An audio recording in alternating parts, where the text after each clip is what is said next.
فبأي آلاء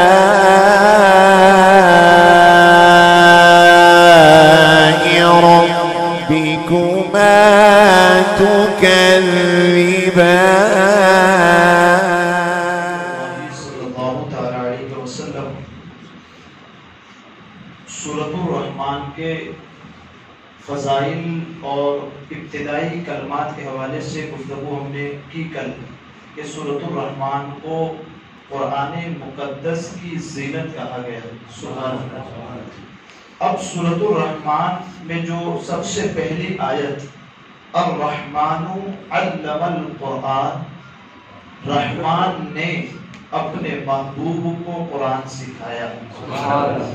خلق الانسان علمہ البیان، انسانیت کی جان سبحان اللہ ہمارے آقا جناب پاک احمد مصطفیٰ محمد مصطفیٰ صلی اللہ تعالی علیہ وسلم انسانیت کی جان جناب پاک احمد مصطفیٰ محمد مصطفیٰ صلی اللہ تعالی علیہ وسلم کو پیدا فرمایا۔ علمہ البیان، اور تمام چیزوں کا ما کان و ما یکون، جو کچھ گزر چکا اور جو کچھ ہوگا، ان تمام کا علم حضور کو عطا فرمایا۔ یہ ہے اس کا ترجمہ، خلاصہ کلام۔ اس کو آپ یوں سمجھیے کہ یہ کیوں کہا اللہ تبارک و تعالیٰ کہ رحمان نے سکھایا اپنے محبوب کو قرآن، تو یہ جب سورہ فرقان میں ایک آیت نازل ہوئی جس میں یوں کہا گیا کہ رحمان کو سجدہ کرو، اللہ تبارک و تعالیٰ جس نے ہمیں اور آپ کو سب کو پیدا کیا، تو اس رحمان رحم کرنے والے مہربان رب کو سجدہ کرو، تو کفار مکہ نے اس پر پلٹ کر جواب دیا یہ رحمان کون ہے؟ کفار مکہ نے کیا کہا یہ رحمان کون ہے؟ ہم تو جانتے نہیں۔ اس کے جواب میں اللہ نے سورۃ الرحمن پوری نازل فرمائی کہ جس رحمان کا تم انکار کرتے ہو وہ کیا ہے اور وہ کون ہے، اس کے بارے میں اس میں پورے احکام ہم نے نازل فرمائے۔ تو سورۃ الرحمن ایک تو ان کا جواب، ایک یہ کہتے کہ رحمان کون جس کا تم انکار کرتے ہو وہی ہے جس نے قرآن کو نازل فرمایا، ایک یہ چیز۔ دوسرا یہ جب آپس میں باتیں کرتے، جب نبی اکرم صلی اللہ تعالی علیہ وسلم قرآن مقدس کی تلاوت کرتے، تبلیغ کرتے، تو یہ آپس میں کیا کہتے؟ کفار مکہ آپس میں ایک دوسرے سے ملتے تو کہتے یہ کوئی اللہ تبارک و تعالیٰ کا کلام نہیں ہے، ان کو کوئی آدمی سکھاتا ہے، بشر، کیا کہتے ہیں؟ ان کو کوئی بشر سکھاتا ہے اور اس کے بعد یہ آ کے ہمارے درمیان بیان کر دیتے ہیں۔ اس دین کے اس قول کا جواب اللہ نے دیا کہ تم یہ سمجھتے ہو لوگوں کہ ہمارے محبوب کو کوئی آدمی اور کوئی بشر سکھاتا ہے، کہا نہیں، الرحمن علم القرآن، محبوب کو اس کا رب سکھاتا ہے، محبوب کو اللہ تبارک و تعالیٰ نے قرآن سکھایا، یہ بیان فرمایا گیا یہاں پر۔ دوسرا سورۃ الرحمن، یہ چیز ہوئی نا، ان کا شان نزول بیان فرمایا، یعنی کہ کیوں بیان ہوا؟ کہا کہ رحمان وہ ہے جس نے اپنے محبوب کو قرآن سکھایا۔ اور جہاں تم کفار مکہ اور کفار جو یہ اعتراض کرتے ہیں کہ بھائی حضور صلی اللہ تعالی علیہ وسلم کو قرآن کسی بشر نے سکھایا، اس کا جواب یہاں دے دیا گیا، اور وہ بھی جواب ہو گیا۔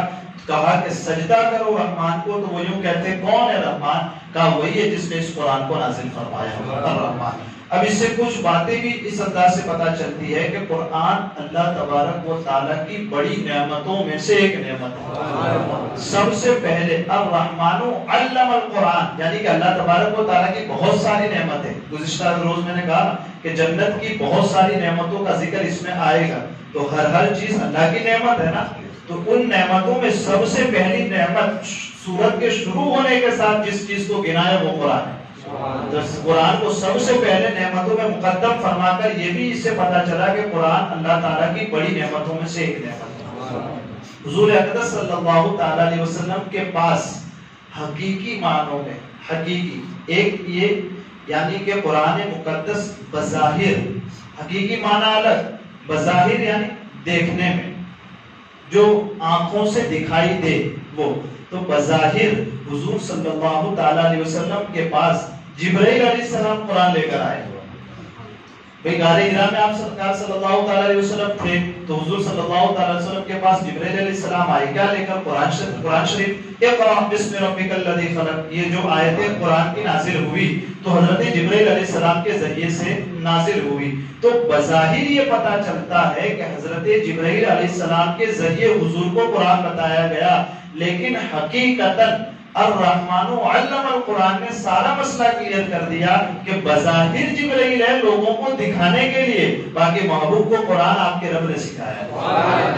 الرحمن علم القرآن، رحمان وہ ہے جس نے اپنے حبیب کو قرآن سکھایا. تو دیکھنے میں بظاہر یہ پتا چلتا ہے کہ حضرت جبرائیل آتے ہیں قرآن سناتے ہیں، لیکن حقیقت میں انہیں آپ کا رب آپ کو سکھاتا ہے قرآن. ایک چیز، دوسری ایک چیز یہ بھی آئی کہ مخلوق چاہے اب زمین کی ہو چاہے آسمان کی ہو، مخلوق سماوی ہو یا مخلوق ارضی، ان میں کوئی بھی حضور صلی اللہ تعالی علیہ وسلم کا استاذ نہیں. استاد مطلب پڑھانے والا. زمین اور آسمان میں کوئی بھی ایسا نہیں جس نے حضور کو پڑھایا ہو. ہاں اللہ تبارک و تعالیٰ کی ذات ہے جس نے آپ کو علم عطا فرمایا، اور کوئی بھی حضور کا کائنات میں استاد نہیں. ایک اس سے یہ بھی پتا چلا جہاں پورا قرآن آپ کو سکھا دیا تو اس میں کچھ متشابہات بھی ہیں، حروف مقطعات بھی، جیسے الف لام میم حامیم قاف صاد یاسین طٰہٰ. اس کے معنی تو لوح قرآنی جو ہم دیکھتے ہیں صبح میں روزانہ نہیں دیکھتے کبھی لکھا ہوا حامیم عین سین قاف کاف ہایا عین صاد. یہ جو اس کا جو معنی کیا، اس کا کیا معنی لے گیا کہ یہ بھیجنے والا رب جانے اور جس محبوب پہ بھیجا وہ محبوب جانے. تو جب پورا قرآن نازل فرما دیا تو حروف مقطعات کا علم بھی حضور کو اللہ نے عطا فرما دیا، یعنی قرآن کی ہر چیز محبوب کو سکھا دی گئی. اب آگے چلیں کہ خلق الانسان علمہ البیان. خلق الانسان علمہ البیان، کائنات انسانیت کی جان حضور سرکار صلی اللہ تعالی علیہ وسلم کو پیدا فرمایا. خلق الانسان سے مراد ایک معنی یہ علمہ البیان، ما کان وما یکون کا علم. محبوب آپ جو کچھ نہیں جانتے تھے آپ کے رب نے سب کچھ آپ کو سکھا دیا. علمہ البیان، پورا بیان آپ کو سکھا دیا. اور اس کا ایک معنی یوں اس انداز سے بنتا ہے کہ ایک قول کے مطابق یہاں انسان جو بیان ہوا نا، خلق انسان کو پیدا کیا، تو انسان سے اس کی جنس یعنی حضرت آدم علیہ السلام اور آپ کی پوری اولاد آدم اس سے مراد ہے. علمہ البیان، اسے بیان سکھایا، بیان کہنا، گفتگو سکھایا. کہا کہ اس سے جو گفتگو کی صلاحیت انسان کو دی کہ دیگر حیوانوں کو وہ چیز نہیں دی گئی، دوسرے جانوروں کو وہ چیز نہیں دی گئی، بولنے کی صلاحیت نہیں دی گئی، انسانوں کو وہ صلاحیت دی گئی ہے. تو اس کا ایک معنی یہ بھی بنتا ہے کہ حضرت آدم اور ان کی اولاد ہے جس کو پیدا کیا، اور دوسرا یہ علمہ البیان کہ انہیں بولنے کی صلاحیت عطا فرمائی انسانوں کو. تو دوسرے حیوانوں سے انہیں معزز بھی بنایا اور انہیں گفتگو کرنے کا طریقہ اور سلیقہ بھی سکھا دیا. اور اصل معنی، حقیقی معنی کون سا بنے گا؟ وہ حضور صلی اللہ تعالی علیہ وسلم کو کائنات انسانیت کی جان کو پیدا فرمایا اور ما کان وما یکون کا علم حضور کو عطا فرمایا. یہ تھوڑا سا مختصر بیان. اللہ تعالیٰ مجھے آپ کو کہنے سننے سے زیادہ علم عمل کی توفیق عطا فرمائے. ہمارے کہنے میں سننے میں عمدن سہون کوئی خطا ہوئی ہو اللہ عز و جل اسے معاف فرمائے. استغفر اللہ ربی من کل ذنب واتوب الیہ وصلی اللہ تعالی علی خیر خلقہ محمد وعلی آلہ وصحبہ اجمعین برحمتہ.